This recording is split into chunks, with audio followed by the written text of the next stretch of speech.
Assalamualaikum warahmatullahi wabarakatuh. Halo semuanya, apa kabar? Semoga kita semua selalu diberikan kesehatan dan selalu dikelilingi dengan kebahagiaan bersama orang sekitar. Dan aku pribadi pengen ngucapin mohon maaf lahir dan batin untuk teman-teman semua. Dan semoga kita masih diberikan kesempatan dan juga diberikan umur yang panjang untuk bisa bertemu kembali dengan bulan suci Ramadan di tahun-tahun yang akan mendatang bersama keluarga dan juga orang-orang yang kita sayangi. Nah, sebelumnya aku udah lama nih gak pernah muncul di layar kalian. Jadi aku akan memperkenalkan diriku terlebih dahulu. Perkenalkan, nama saya Nur Aziza Syam dari program studi Hubungan Internasional kelas A dengan NIM 20020466033.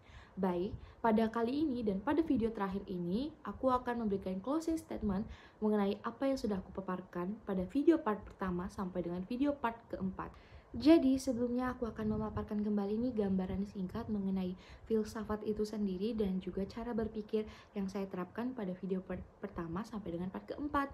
Jadi filsafat itu bisa dikatakan sebagai suatu kesimpulan dari apa yang kita peroleh mengenai hasil pemecahan dan juga pembahasan masalah.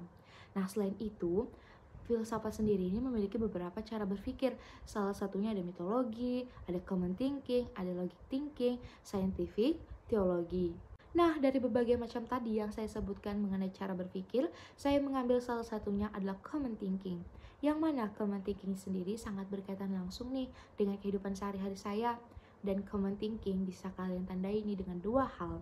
Yang pertama adalah panca indera dan yang kedua adalah pengalaman yang dialami seseorang. Dan untuk saya pribadi, common thinking saya kaitkan dengan salah satu sikap ataupun sifat yang sering saya alamin, yaitu people pleasure. Yang mana people pleasure sendiri sudah saya tuangkan dan saya sudah jelaskan pada video part pertama. Nah, kemudian pada video part kedua, saya mengaitkan dengan salah satu dampak dari people pleasure adalah menjadi bahan gosipan. Yang mana kita tahu bahwa gosip sendiri itu merupakan suatu berita yang belum valid akan kebenarannya atau informasinya. Sehingga dari poin ini kita bisa memetik salah satu informasi adalah kita tidak boleh melihat suatu kejadian dengan hanya melihatnya saja, tapi kita harus mencari tahu akan kebenarannya agar informasi tersebut tidak menjadi simpang siur atau tidak menjadi hoax semata. Kemudian di video part selanjutnya saya menjelaskan bagaimana sih dampak dari gosip sendiri yang mungkin orang lain hanya mengetahui bahwa gosip ini sepenuhnya membawa pengaruh negatif untuk kehidupan kita. Namun kita bisa melihat dari sisi positifnya, yaitu gosip ini bisa memberikan salah satu dampaknya, yaitu kita diajarkan untuk tetap mencari informasi secara valid bahwa apa yang kita lihat tadi itu belum tentu akan kebenarannya, tapi kita bisa mencari tahu mengenai akan hal yang kita lihat tadi itu melalui bertanya langsung ataupun mencari informasi lainnya yang lebih valid akan kebenarannya, sehingga tidak terjadi ataupun tidak timbul yang namanya gosip. Nah, sebagai closing statement, yaitu common thinking sendiri ini mempunyai kelebihan dan juga kekurangannya sendiri dalam penerapan kehidupan sehari-hari kita. Nah, salah satunya tadi adalah people pleasure dan bagaimana keterkaitan dampaknya dengan menjadi bahan gosipan.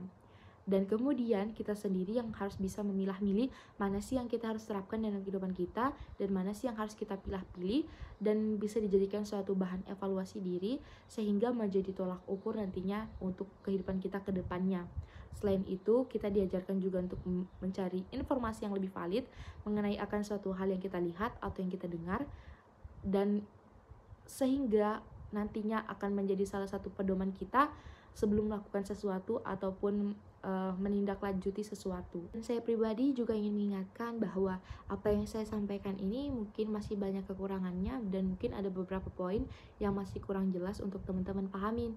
Dan juga aku berharap teman-teman bisa mencari informasi ataupun referensi lainnya dari sumber-sumber yang lain yang mungkin lebih lengkap dan juga lebih jelas penyampaiannya. Dan mungkin itu aja bisa aku sampaikan untuk video terakhir dan sebagai closing statementnya. Dan aku harap kita bisa berjumpa lagi di video selanjutnya ataupun di semester berikutnya. Sampai jumpa and see you next time. Assalamualaikum warahmatullahi wabarakatuh. Bye.